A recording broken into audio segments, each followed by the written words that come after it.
ఇప్పుడు అందరి దృష్టి కాకినాడ జిల్లా పిఠాపురం నియోజకవర్గం వైపే ఉంది. ఎందుకంటే అక్కడి నుంచి జనసేనాని పవన్ కళ్యాణ్ పోటీ చేస్తున్నారు. పిఠాపురంలో విజయం సాధించడానికి వ్యూహాలు రచిస్తున్నారు. మరోవైపు పవన్ కు చెక్ పెట్టేందుకు వైసీపీ వ్యూహాత్మకంగా అడుగులు వేస్తోంది. దీంతో పిఠాపురంలో రాజకీయం రంజుగా మారింది.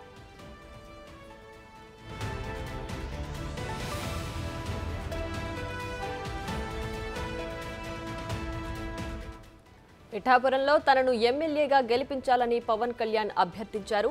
ఒకసారి తనకు అవకాశం ఇస్తే పిఠాపురం వైపు దేశం చూసే విధంగా అభివృద్ధి చేసి చూపిస్తానన్నారు. కాకినాడ ఎంపీగా తంగెళ్ల ఉదయ్ను ప్రకటించిన పవన్ 1,00,000 మెజారిటీతో గెలిపించాలని కోరారు. 21 ఎమ్మెల్యేలు 2 ఎంపీలను గెలిపిస్తే జనసేన ప్రభంజనాన్ని చూపిస్తానని పవన్ హామీ ఇచ్చారు.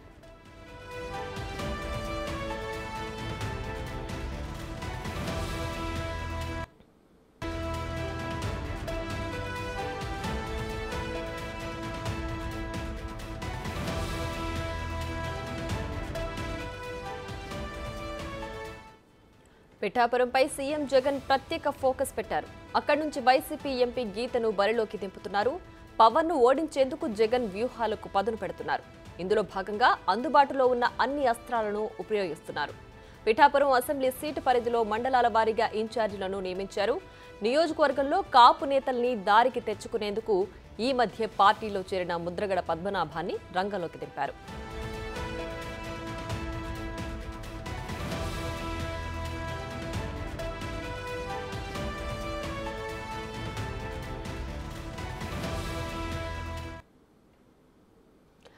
ఇక పిఠాపురం నియోజకవర్గంపై ఇప్పుడు అందరి దృష్టి ఆసక్తికరంగా మారింది. ఎందుకంటే అక్కడి నుంచి పవన్ కళ్యాణ్ పోటీ చేస్తున్న నేపథ్యంలో అటు అధికార పక్షం కూడా అక్కడ అన్ని అస్త్రాలను ప్రయోగిస్తోంది గెలుపు కోసం. సో దీనికి సంబంధించి మరింత డీటెయిల్స్ మాకు అందించడానికి రాజేష్ లైవ్ లో సిద్ధంగా ఉన్నారు.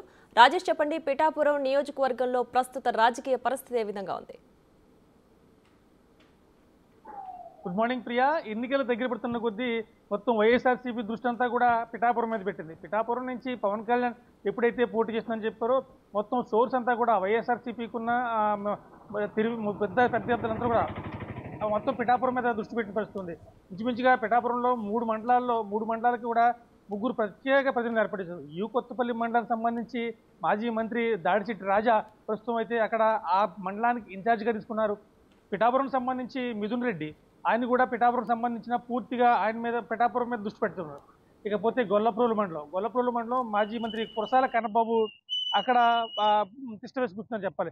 మొత్తం మీద ఎట్టి పరిస్థితుల్లో కూడా కూటమి నుంచి పవన్ కళ్యాణ్ని పిఠాపురంలో ఎట్టి పరిస్థితుల్లో గెలవనివ్వకూడదు అనే థాట్తో మొత్తం అన్ని కూడా సర్వశక్తులు ఒడ్డి పిఠాపురం మీద వైఎస్ఆర్సీపీ దృష్టి పెట్టడం తెలుస్తుంది. దాంతోపాటు ఇటీవల వైసీపీలో చేరిన ముద్రగడ పద్మనాభం కూడా దాని మీదే దృష్టి పెట్టారు. మొత్తం పిఠాపురం మీదే దృష్టి పెట్టిన పరిస్థితి ఉంది.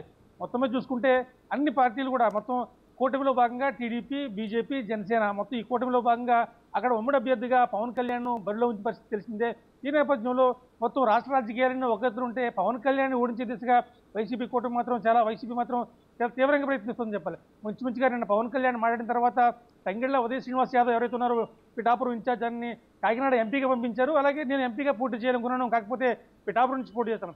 పిఠాపురంలో తొందరలోనే ఓ పార్టీ కార్యాలయం కడతాను, అక్కడి నుంచే మొత్తం రాష్ట్ర రాజకీయాలను నడిపిస్తాను. పిఠాపురాన్ని కేంద్రంగా మార్చి తన ప్రయత్నాలన్నీ కొనసాగిస్తాను. రాష్ట్రంలోనే అత్యంత ఆదర్శనీయవంతమైన నియోజకవర్గంగా పిఠాపురాన్ని తీర్చిదిద్దుతాను, అక్కడి నుంచి రాజకీయం చేస్తాను. మొత్తం అంతా కూడా రాష్ట్రానికి సంబంధించిన మిగతా 175 కాన్స్టిట్యూన్సీ కూడా అక్కడి నుంచే రిమోట్ చేస్తాం. పిఠాపురాన్ని నా స్వస్థలంగా భావిస్తాను, నా సొంత గ్రామంగా తీసుకుంటాను. ఈ రోజు నుంచి ఖచ్చితంగా పిఠాపురం మీద ఎవరిని కూడా చేరనివ్వను. ఖచ్చితంగా అక్కడ ఒక్కొక్కరు అంటే వైసీపీ తనను ఓడించేందుకు సర్వశక్తులు ఓడుతున్నాయి. ఎట్టి పరిస్థితుల్లో కూడా నన్ను అక్కడి నుంచి గెలవనివ్వకుండా